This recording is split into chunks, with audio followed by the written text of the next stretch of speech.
11h29 agora, é a hora do Mercado Financeiro com Luiz Arthur Nogueira. Bem-vindo, Luiz. Um bom dia para você. Bom dia, Cláudia Bartel. Bom dia a todos. Muito obrigado a você pelo carinho da sua audiência. Está no ar o Mercado Financeiro, sempre com as principais notícias da economia, do mundo das finanças, encerrando uma semana que foi terrível para as bolsas de valores do mundo. Aqui no Brasil não foi diferente.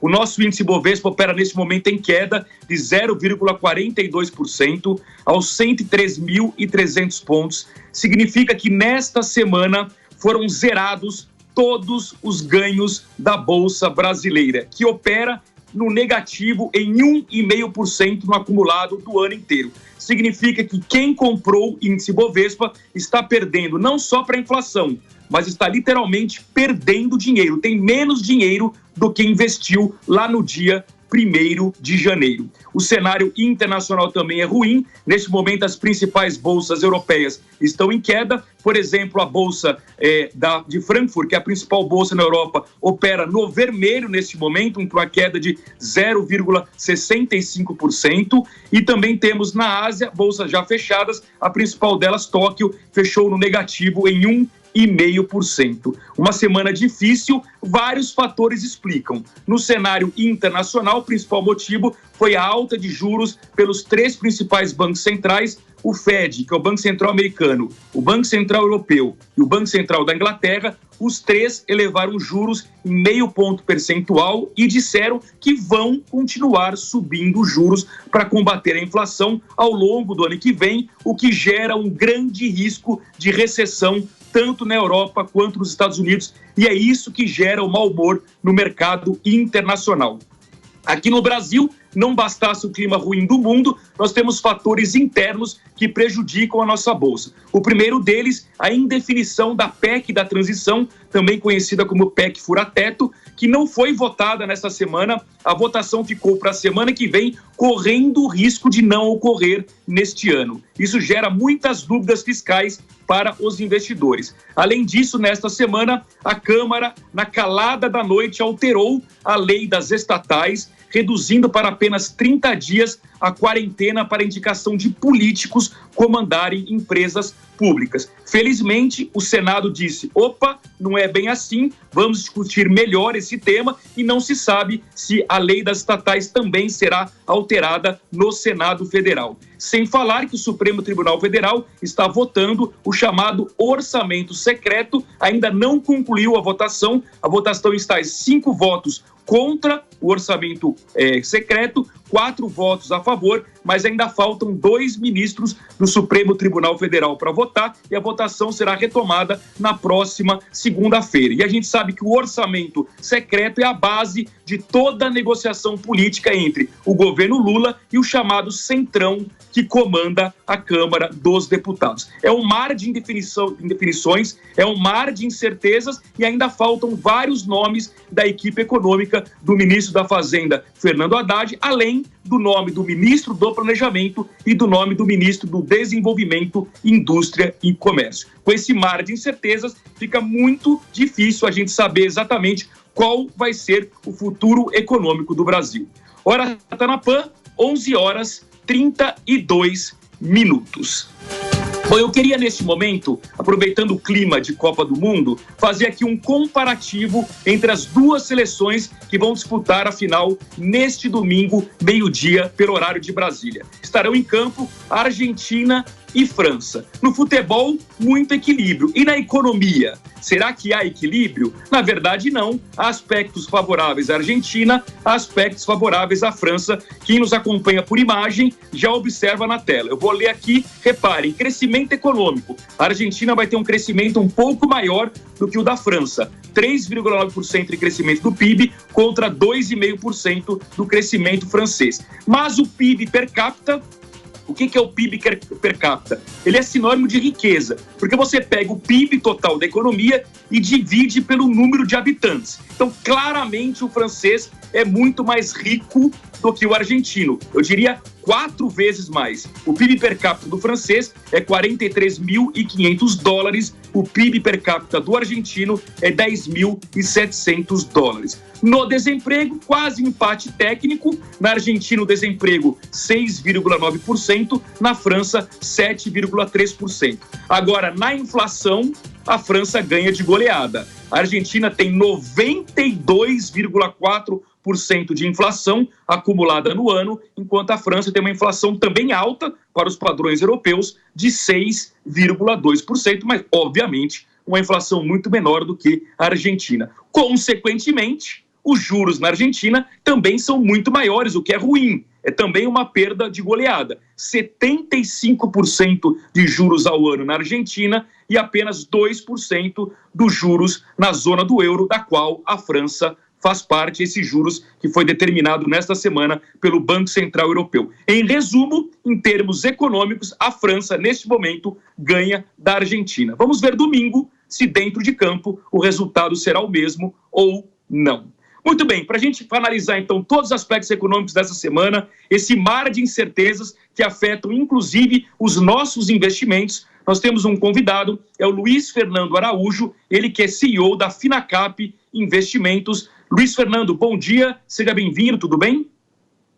Bom dia, Luiz Arthur, tudo bom? Bom dia, Cláudia. Tudo ótimo. Luiz Fernando, começando então com o clima da Copa do Mundo. A França, você também considera que ganha na economia e vai ganhar no futebol também?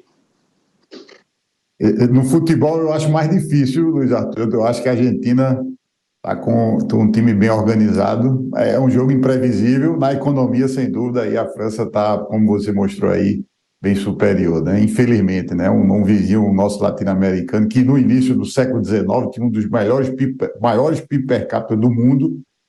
Hoje vou estar na situação que você apresentou aí agora há pouco. Verdade. Luiz Fernando, vamos olhar primeiro para o Brasil, depois eu vou pedir a sua análise sobre os bancos centrais lá fora. O que está preocupando mais aqui dentro? A gente tem essa definição sobre a PEC da transição, futuro fiscal do governo Lula, portanto, por tabela incluído, o mercado muito preocupado com isso. Isso pode impactar a política de juros do Banco Central no ano que vem? Como é que você está analisando tudo isso? Olha, a gente está vendo o mercado muito perplexo, né? Logo na sequência aí do resultado das eleições, a gente viu aí, Luiz Arthur, nos calls com as equipes de bancos, né, de analistas de bancos, economistas, havia um otimismo bem grande, sabe? A ideia, apesar do resultado, né, da eleição em favor do PT, né, do governo de esquerda, que em tese é mais intervencionista e tem um problema maior para o mercado, mas era visto também o resultado das eleições no Congresso e nos governos estaduais com uma prevalência maior do governo mais alinhado com o mercado. Então, isso era visto como muito positivo, um equilíbrio muito interessante e esses analistas, né, a maior parte do mercado estava vendo com uma perspectiva muito boa. Existia, inclusive, uma percepção aí de uma coincidência histórica com o primeiro mandato de Lula, né, em 2002, né, do ponto de vista de circunstância, de contexto econômico global, né, uma performance melhor nas commodities, né, uma taxa de juros já alta, mas em declínio, inclusive numa condição do Banco Central no Brasil até na frente da curva em relação aos demais países do mundo. Então, existia um otimismo muito grande, assim, a nossa percepção. Inclusive, se você for ver, a Bolsa sobe e o dólar cai na primeira semana, aí, logo após a eleição. Na sequência, né, a comunicação do governo e as primeiras indicações aí de política econômica, aí você falou aí da PEC, né, e todas as escolhas aí para a equipe econômica frustraram muito, né, o pessoal... a gente percebe que não está entendendo muito bem a racionalidade dessas decisões, né, na medida que, como eu falei, né, tinha todas as circunstâncias positivas aí para ter uma performance semelhante ao do primeiro mandato aí de 2002 do PT, que foi muito bem sucedido, tanto na parte econômica como na parte política.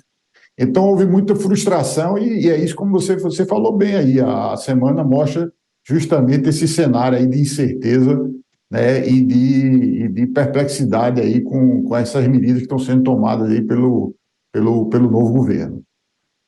Exato, e essa frustração aí que bem descreveu o Luiz Fernando vai impactar o quê? Nas expectativas inflacionárias do ano que vem, que já estão acima do teto da meta. Acompanhe a reportagem de Rodrigo Viga. O IPEA, Instituto de Pesquisa Econômica Aplicada, revisou para cima, para 4,9%, a projeção da inflação em 2023, resultado que ficaria para além do teto da meta, que é de 4,75% em 2023. A estimativa anterior do IPEA era de um IPCA no ano que vem de 4,7%. A meta fixada pelo Conselho Monetário Nacional para 2023 é de 3,25%. A margem de tolerância é de 1,5 ponto para cima ou para baixo. A projeção mais alta tem a ver com mudanças na trajetória dos preços monitorados e também dos preços livres no próximo ano. O IPEA alerta que a deflação apresentada pelos preços administrados agora em 2022 deve ser alterada, revertida em 2023. Além disso, reajustes contratuais das distribuidoras de energia e das operadoras de plano de saúde devem pressionar a inflação do ano que vem, assim como uma recomposição das tarifas do transporte urbano nas cidades e estados brasileiros. A perspectiva de queda dos preços das commodities no mercado internacional no ano que vem e a normalização das cadeias produtivas, que foram muito afetadas durante o período da pandemia de Covid-19, devem impedir pressões extras adicionais sobre os preços dos bens industriais e alimentos no ano que vem. Os alimentos devem ajudar, inclusive, a conter a inflação em 2023. A super safra e o clima mais equilibrado vão contribuir para isso, como revela aqui na Jovem Pan a pesquisadora do IPEA, Maria Lameiras. Para 2022, embora a previsão tenha se mantido em 5,7%, houve uma mudança de composição. Espera-se uma deflação ainda mais forte dos preços administrados e, em contrapartida, uma aceleração também mais intensa dos preços livres, principalmente dos alimentos e dos serviços. Para 2023, a projeção também foi revista levemente para cima, passando de 4,7% para 4,9%. Diferentemente da pesquisadora do IPEA, Maria Andréia Lameiras, o economista da CNC, a Confederação Nacional do Comércio, Bens, Serviços e Turismo, Fábio Bente, acredita que a inflação brasileira em 2023 tem potencial para ficar acima dos 5%. Para o ano que vem, a expectativa é de que a inflação feche 2023 entre 5% e 5,2%, um pouco abaixo, portanto, dos 6% que se tem hoje no IPCA. E essa inflação mais baixa em 2023 basicamente deriva do fato de que a taxa básica de juros vai permanecer em patamares elevados, pelo menos ao longo da primeira metade do próximo ano. A meta de inflação para o ano que vem, o centro da meta é de 3,25%, com 1,5 ponto de tolerância, ou seja, as expectativas atuais para a inflação de 2023 ainda estão acima do teto da meta de inflação. Para esse ano, economistas e especialistas de mercado acreditam que o IPCA vai ficar fora da meta, um pouco abaixo dos 6%. O próprio IPEA está projetando um IPCA agora em 2022 de 5,7%. Do Rio, Rodrigo Viga. Com essas projeções acima do teto da meta, fica cada vez mais difícil o Banco Central ter espaço para reduzir juros no ano que vem, no mar de incertezas fiscais. Então eu queria conversar com o Luiz Fernando Araújo, de novo, CEO da Finacap Investimentos. Luiz Fernando, nesse contexto, como é que vocês estão orientando os clientes da Finacap? Aproveita a renda fixa com juros altos, tem oportunidade na Bolsa, que caiu muito nos últimos dias, diversifica, qual é a melhor orientação? Olha, Luiz Arthur, a gente... Esse cenário da taxa de juros hoje realmente favorece a exposição em renda fixa, sem dúvida alguma, né? A gente esperava que até esse momento do ano, né, e até somente a partir do segundo semestre do próximo ano, né, haveria a tendência e a lógica, né, toda a política do Banco Central foi feita nesse sentido de reduzir rapidamente a taxa de juros na medida que a inflação fosse cedendo, né? Como vocês viram aí, apesar de ter uma perspectiva aí de pressão inflacionária no próximo ano, mas ainda está na faixa de 5%. Até um pouco tempo atrás a gente estava com índice próximo de 10%. Mas isso era uma situação no mundo todo, né, decorrente daquelas políticas que o mundo todo o mundo todo teve que adotar para combater a questão da pandemia. Bem, a gente, inclusive, nesse aspecto, estava na frente, né? O Banco Central se antecipou e, inclusive, por isso que a gente achava que 2023 já ia ter um cenário de juros bem mais baixos e favorecendo, evidentemente, a questão, a exposição em ativos de mais risco, como bolsa, por exemplo. A gente sempre fala para o nosso cliente que tem uma exposição sempre balanceada, porque você nunca vai saber exatamente qual vai ser aquela classe de ativo que vai dar o melhor resultado.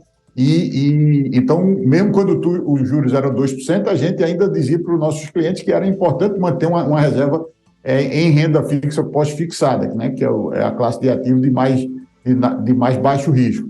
Mas, certamente, agora a exposição em pós-fixada, se a inflação realmente não ceder, essa taxa de juros mais elevada vai se perdurar por mais um tempo, e aí é a classe de ativo realmente que tem a maior segurança, né, a maior previsibilidade aí de resultado para você superar aí a inflação, inclusive, nos próximos 12 meses e até no médio prazo.